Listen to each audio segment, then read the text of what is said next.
अपना जीवन समर्पित कर दिया है। अरे उन रसिकों के हृदय पटल पे जाकर तो मैं बैठती हूँ।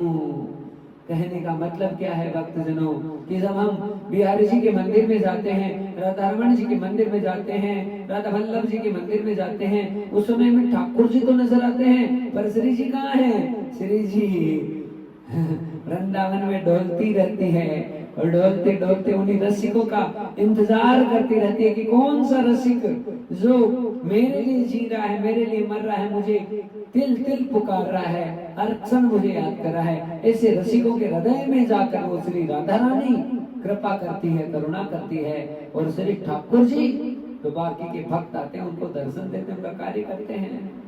कहने का मतलब क्या है? यह है भक्तजनों कि श्री राधा रानी हमेशा अपने रसिकों के साथ रहती है। वो श्री ठाकुर जी की भी ये परवाह नहीं करते कि ठाकुर जी क्या कर रहे हैं, लेकिन बस उनका काम एक ही है कि वो रसिकों के अंतःकरण में बैठती है और रसिकों को सुख प्रदान करती है। तो भगवान के रसिक हो गए हैं, श्री राधा रानी के दीवाने हो गए हैं, बस उनको ढूंढती रहती है। चित्रावली नामक जो सखी है उसने क्या किया महाराज? ठाकुर जी को रोज बुलाया, ने कहा हमरे घरा। ठाकुर जी ने कहा मोको टाइम नहीं लगो तब तोरे घर जरूर आऊंगा।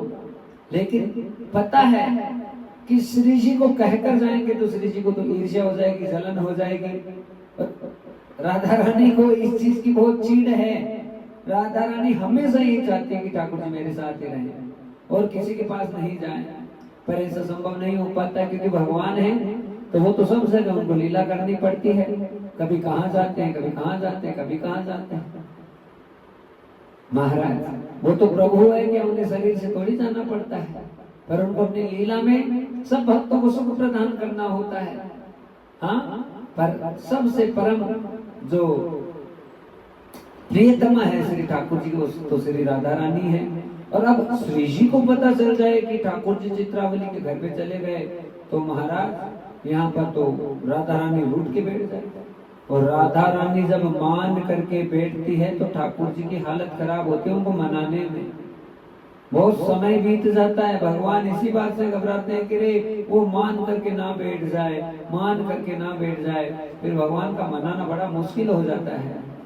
तो महाराज आज चित्रावली ने बुलाया, ठाकुर जी उसके घर पे चले गए तो बहुत सुंदर सुंदर केसर चंदन और यमुना जी के जल से पहले भगवान के चरणों का प्रक्षालन किया। फिर ठाकुर जी के चरणों में अद्भुत अंगराग केसर युक्त जो चंदन है उसको